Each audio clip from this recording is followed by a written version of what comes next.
Olá, pessoal! Sejam bem-vindos a mais essa aula de fenômenos de transferência 3. No vídeo de hoje, estou gravando aqui para vocês o exercício, a resolução do exemplo 2 da aula 12 de reação química, que é um caso de reação química numa superfície catalítica, numa partícula porosa, e, portanto, a gente pode chamar esse tipo de reação química de uma difusão intrapartícula e a reação ocorre dentro dos poros da partícula. A gente também costuma chamar esse sistema, quando eu tenho a difusão intrapartícula, de um sistema pseudo-homogêneo. Então, o enunciado do exercício diz: uma corrente gasosa contendo um reagente A entra em contato com um catalisador de geometria esférica, de raio R. Esta partícula está dentro de um reator catalítico.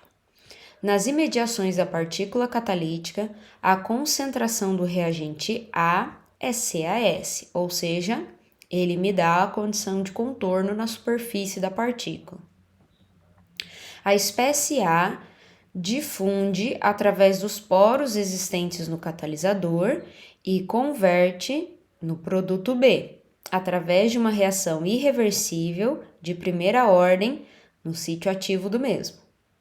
O produto B difunde no sentido contrário do reagente A. Determine o perfil de concentração do reagente A em função do raio da partícula, considerando que o processo de transferência de massa ocorra em regime permanente e a temperatura e pressão constantes. Muito bem, pessoal, então aqui nós temos a figura. Essa primeira parte é o nosso reator catalítico, então entra um reagente A e sai um reagente B desse reator catalítico, então ele tem várias partículas esféricas desse catalisador. Essa partícula é porosa, então o A vai se difundir dentro dos poros desta partícula, como a gente pode ver essa figura aqui embaixo, essa parte aqui embaixo. Quando atingir a superfície interna do poro dessa partícula, ele reage e se decompõe em B através de uma reação química de primeira ordem, ou seja, A dando B. E, portanto, como é uma reação que ocorre dentro dos poros da partícula, eu tenho um sistema pseudo-homogêneo.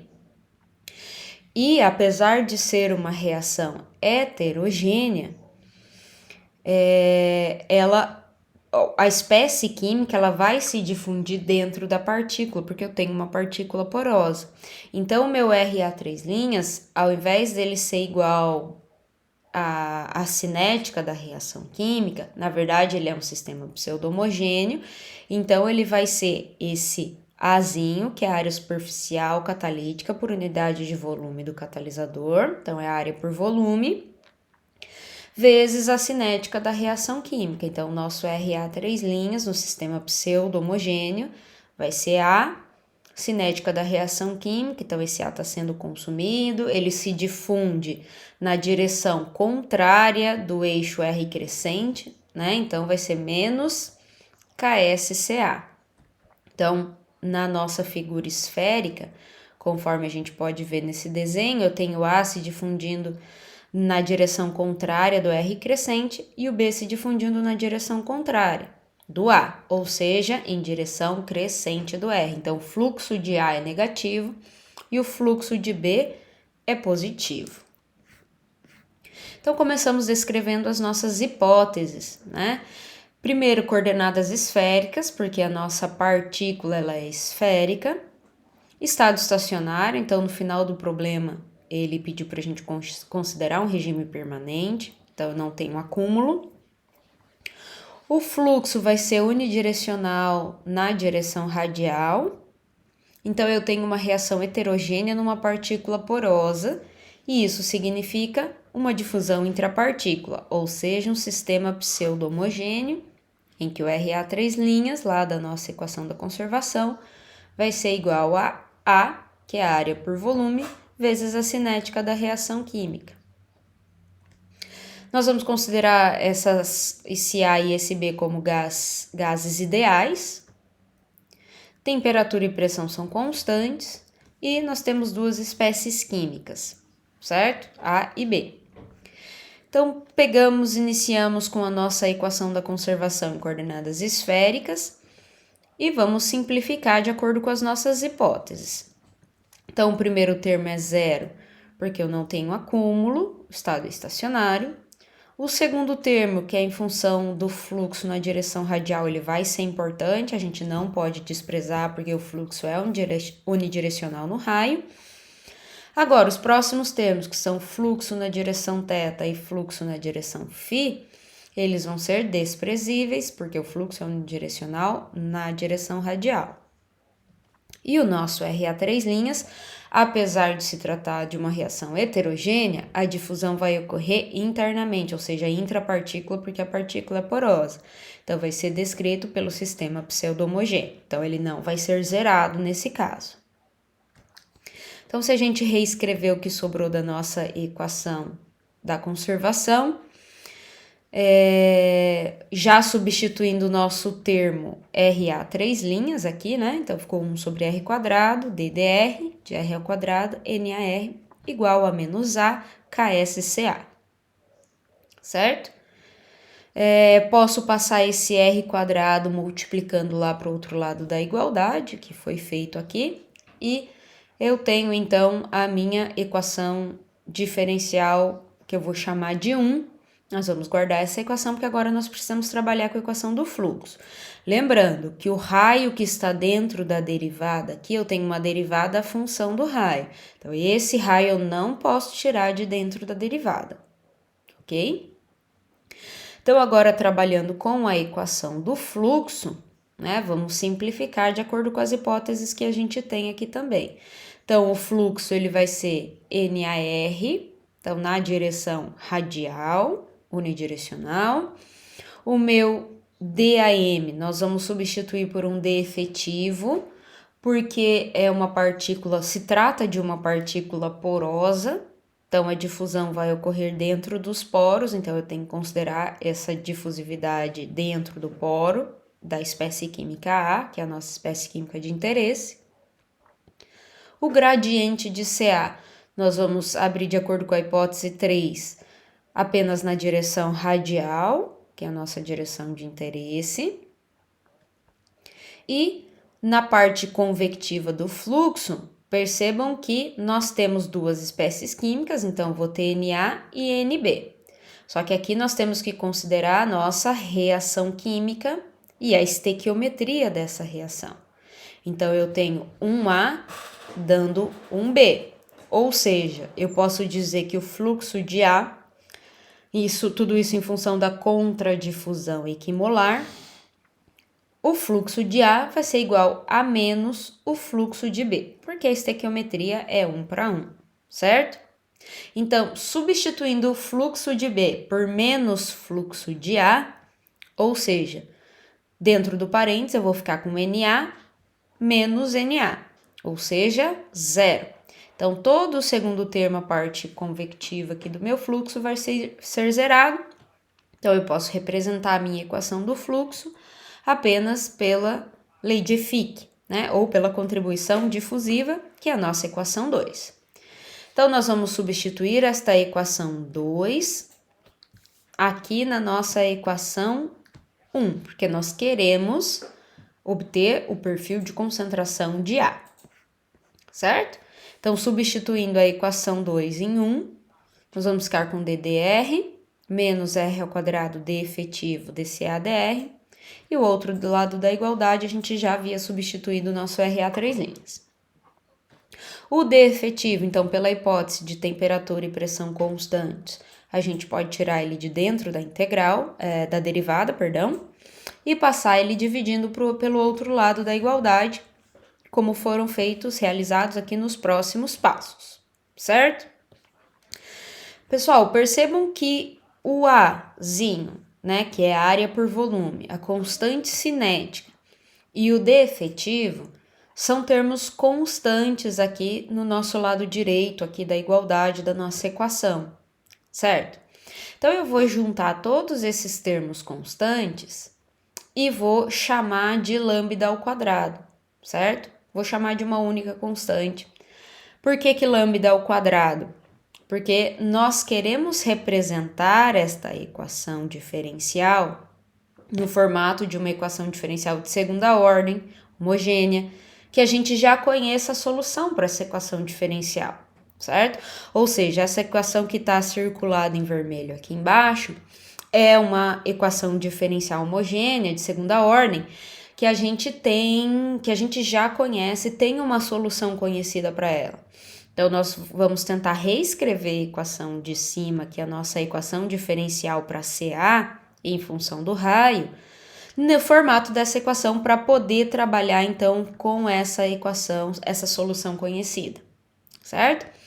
Então, por isso, nós vamos chamar esse termo constante aqui, AKS dividido por D efetivo, de um lambda ao quadrado. Ou seja, reescrevendo o lado direito da igualdade, vai ficar lambda ao quadrado, vezes o que sobrou, que é R ao quadrado CA. Ok? Então, vamos chamar essa nossa equaçãozinha de 3.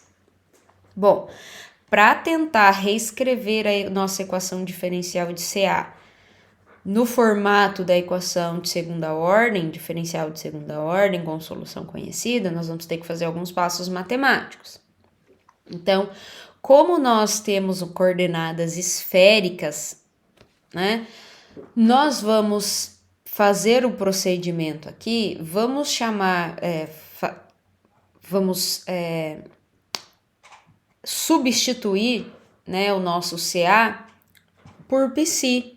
Mas como as coordenadas elas são esféricas, a gente vai ter que usar R vezes CA igual a π. E aí fazer todas as conversões e agora escrever essa nossa equação diferencial em função de π, certo? Então, fazendo as substituições adequadas. Então, se π é igual a R vezes CA, então eu posso dizer que CA é π sobre R, certo? Nossa equação 4. Então, pessoal, percebam que na nossa equação 3, nós temos um termo aqui que é dCAdr. Então, como que eu vou escrever esse termo substituindo por π? Se CA é π sobre R, então meu dCAdr vai ser ddr de π sobre R. Eu só escrevi separado π vezes 1 sobre R. Por quê? Porque tanto π quanto R, pessoal, serão função do raio, do meu ddr. Π é função de R e R, obviamente, é função de R. Então, eu tenho que aplicar aqui dentro desse parênteses, já que eu tenho duas funções do raio, a regra do produto, para eu poder abrir essa derivada aqui, certo? Então, o que diz a regra do produto? É a derivada da primeira vezes a segunda, mais a primeira vezes a derivada da segunda, certo? Então, tá aqui a derivada da primeira vezes a segunda função, então dψ dr 1 sobre R, mais a primeira, que é π, derivada de 1 sobre R, então ddr de 1 sobre R, ok? Então, resolvendo essa derivada de 1 sobre R, né? Então, o primeiro termo ali, ddr vezes 1 sobre R, a gente já conhece. Resolvendo a derivada, vai ser menos 1 sobre R quadrado. A derivada de 1 sobre R é menos 1 sobre R quadrado. Então, vai sobrar aqui no segundo termo menos π sobre R ao quadrado, ok? Pessoal, então nós já temos o nosso dCAdr. Então, se vocês olharem para a nossa equação 3 novamente, percebam que o dCAdr está multiplicando um R quadrado, certo? Então, eu vou usar uma estratégia aqui para eu poder cortar esse R quadrado. Na equação que nós acabamos de encontrar de dCAdr, reescrita em função de π, eu vou isolar 1 sobre R quadrado para eu poder cortar com esse R quadrado aqui da equação 3, que está multiplicando o dCAdr, certo? Então, esta equação que nós acabamos de obter para o dCAdr, então em função do π, se eu colocar aqui em evidência 1 sobre R quadrado, que é o que está aqui, como que eu tenho que reescrever esta equação que nós acabamos de obter? Certo? Então, vai ser d psi dr, ao invés de ser 1 sobre r, vai ter que ser multiplicado por r. Porque, ó, r dividido por r quadrado, então esse r aqui não é r2, né? É r ao quadrado, vai sobrar r dividido por r quadrado, sobra 1 sobre r, que é exatamente o que está aqui no primeiro termo, certo? E no segundo termo, eu já tenho 1 sobre r quadrado aqui, certo? Então, só coloquei em evidência aqui que vai sobrar aqui em cima menos psi. Então, vamos chamar essa nossa equação de 5, ok?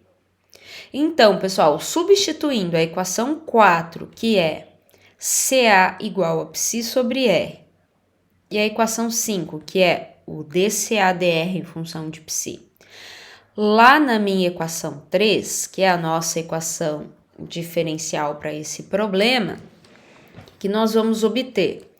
Então, é ddr de r ao quadrado dCAdr. Nós acabamos de concluir que o dCAdr é d psi dr vezes r menos psi, tudo isso dividido por r quadrado. E como nós dissemos anteriormente, a gente queria cortar o r quadrado, né? Então, esse r quadrado no numerador, nós vamos cortar com o r quadrado do denominador. Do lado direito, então, da igualdade, vai ficar lambda ao quadrado, r ao quadrado. Aqui nós tínhamos CA na nossa equação 3, mas na equação 4 a gente disse que CA é igual a psi sobre R, ok? Então, aqui do lado direito da igualdade, nós podemos cortar o R do denominador com um dos R's quadrados, aí um R do numerador, ok? Então, aqui ficaria lambda ao quadrado R psi. Perfeito? E reescrevendo aqui do lado esquerdo da igualdade, né? Depois de cortar o R quadrado com R quadrado, a gente vai ter um ddr de d psi dr vezes R menos psi. Bom, ainda não terminamos. Essa nossa equação em vermelho, ela ainda não está igual à equação homogênea de segunda ordem com solução conhecida. Certo? A gente precisa trabalhar um pouquinho mais com a nossa equação. Não está pronta. Por quê, pessoal? Nesse termo aqui, ó, o primeiro termo dentro da derivada, eu ainda tenho duas funções do raio. Então, eu tenho um ddr, d psi dr é uma função do raio, e o r também é uma função do raio. Então, o que eu vou ter que aplicar nesse primeiro termo dentro da derivada? Mais uma vez, a regra do produto, certo? Então, vai ser a derivada da primeira vezes a segunda, certo? Mais a primeira vezes a derivada da segunda, ok? Então, a primeira função já é uma derivada, então a derivada da primeira vai ser uma derivada segunda de psi com relação ao raio, vezes a segunda função, que é R, mais a primeira, que é d psi dr, vezes a derivada da segunda, dr por dr, né? Porque eu tenho essa derivada aqui, né? Então, vai ficar dr por dr, que nós vamos poder cortar, ok? E abrindo todo esse termo entre parênteses, lembrando que a gente tem o segundo termo aqui, né? Então, aplicando a derivada da segunda função, então, menos psi, então, vai ficar menos d psi dr, certo? Então, dr com dr nós cortamos. Percebam que a gente tem aqui, ó, d psi dr positivo e menos d psi dr. Ou seja, esse termo nós também podemos cortar com esse termo aqui.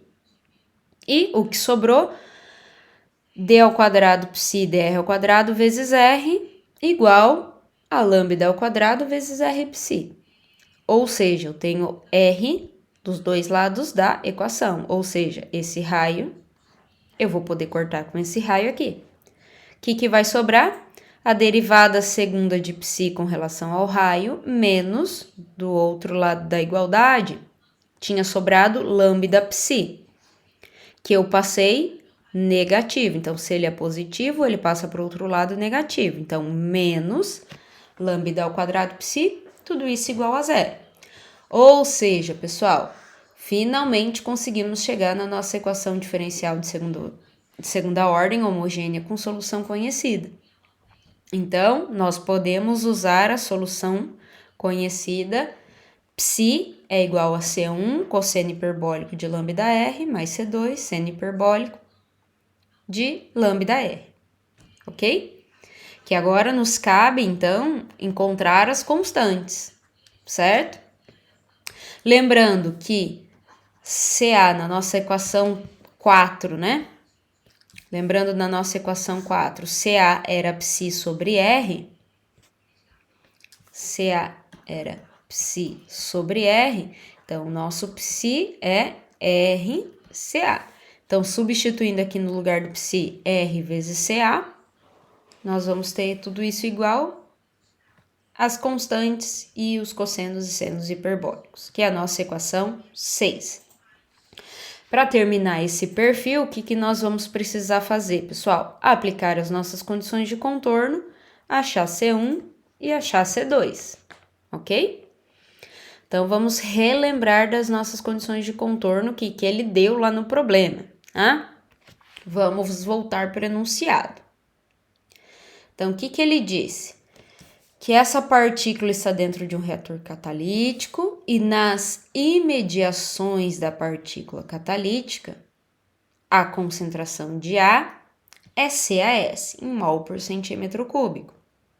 Ou seja, na superfície da partícula, aqui nessa superfície, ou seja, no raio igual ao raio da partícula, eu tenho um CaS. Então, essa é a nossa primeira condição de contorno que o texto nos passou, o enunciado nos deu. Então, a condição de contorno 1, no raio igual ao raio da partícula, Ca é igual a CaS. E agora, pessoal, a nossa segunda condição de contorno. Nós temos que lembrar do nosso volume de controle. Então, o A está se difundindo da superfície para dentro da partícula, em direção ao centro, ao raio igual a zero. Agora, diferente dos exercícios anteriores que a gente tinha substituído, então a partícula antes, quando ela não era porosa, eu tinha uma difusão num filme que estava ao redor da partícula, né? Então, a partícula não entrava, a espécie química não entrava na partícula. Agora é o contrário. A partícula se difunde para dentro da partícula, certo? Então, a nossa próxima condição de contorno vai ser no raio igual a zero. Perceba, pessoal, que no raio igual a zero, se você puder voltar para o enunciado, ele não nos deu nenhuma informação. O que ele disse da reação química? Ele disse que a reação química ela é irreversível e de primeira ordem, certo? Ele não disse que a reação é imediata, ou seja, o A vai ser totalmente consumido, né? Para eu considerar uma condição de contorno zero no raio igual a zero, tipo uma concentração de A zero. Então, ele não está dizendo que o A vai ser totalmente consumido. Ok? Isso não está aparentemente posto no enunciado. Então, nós vamos considerar uma condição de contorno no raio, já que ele não diz qual é a concentração no centro, eu vou dizer que no raio igual a zero eu vou ter um Ca de equilíbrio, um Ca estrela, certo? Então, diferente do que foi posto lá na videoaula, né, no exemplo que a gente fez na videoaula desse conteúdo, a gente considerou a concentração de A sendo igual a zero, como se a reação consumisse todo o A. Aqui não, porque não está posto, não está claro no enunciado. Então, nós vamos considerar um Ca estrela, certo? Uma concentração de equilíbrio no raio igual ao raio zero. Muito bem. Substituindo a condição de contorno 1 na nossa equação 6, que é a nossa equação geral do perfil, né? Então, substituindo no lugar do raio o valor 0, condição de contorno 1, né? O raio R e o CA igual a CAS, então nós vamos ter RCA vai ficar ao raio da partícula vezes CAS igual a C1, cosseno hiperbólico de lambda Rão, que é o raio da partícula, mais C2, seno hiperbólico de lambda R, ok? Vamos guardar, chamar essa equaçãozinha de 7, vamos guardar que nós vamos usá-la posteriormente. Agora, aplicando a condição de contorno 2 na equação 6, agora sim, substituindo o raio da partícula por 0 e o CA por CA estrela, certo? Então, nós vamos ficar com 0 igual a C1 cosseno hiperbólico de 0, mais C2 seno hiperbólico de 0. Ou seja, o seno hiperbólico de 0 é 0 e o cosseno hiperbólico de 0 é 1, ok? Então, todo esse segundo termo vai cortar, vai zerar, ou seja, eu vou obter C1 igual a 0, ok? Nossa equação 8. Substituindo, já que C1 é igual a 0, nós vamos substituir esse valor para C1 lá na minha equação 7, para achar a constante 2. Então, substituindo aqui o C1 por 0, na nossa equação 7, então vai sobrar aqui RCAS é igual a C2, seno hiperbólico de lambda R. Isolando C2, C2 é RCAS dividido pelo seno hiperbólico de lambda R. Nossa equação 9. Muito bem, agora nós encontramos a constante 1 e a constante 2. Vamos substituir esse valor das nossas constantes lá na nossa equação geral do perfil, que é a equação 6, certo?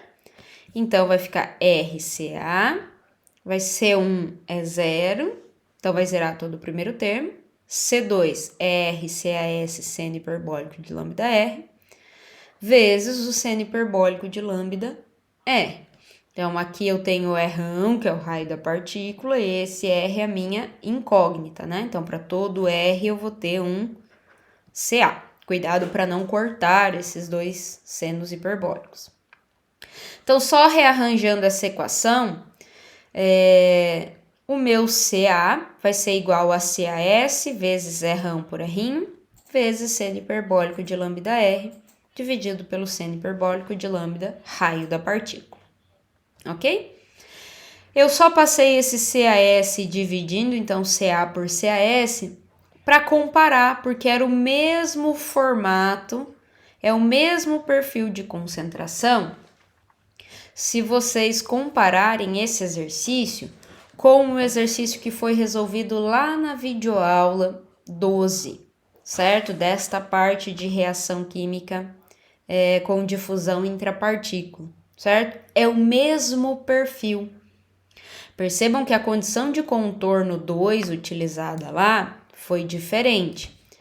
Eu até coloquei aqui no canto para a gente comparar. Então, lá na videoaula 2, a condição de contorno que foi colocada lá é que chegando, condição de fluxo, né? Então, quando o A chega na superfície, chega no centro da partícula, cessa o fluxo, né? Porque eu tenho uma condição de simetria na direção radial. Então, o fluxo no raio igual a 0 é 0. Portanto, dCAdr é 0 no raio igual a 0. Então, mesmo utilizando uma condição de contorno diferente para a condição de contorno 2, o perfil foi exatamente o mesmo. Por quê? Porque a condição de contorno aqui, ó, o problema é aplicar o raio igual a 0, que acaba fazendo com que a nossa constante 1 seja igual a 0, fazendo com que a gente possa chegar na mesma equação do perfil de concentração. Ok? Muito bem, pessoal. Então, esse foi mais um exercício aí de aplicação para reação química heterogênea numa partícula porosa, que nós chamamos de difusão intrapartícula, ou sistema pseudo-homogêneo. Até mais, até a próxima aula, até o próximo vídeo.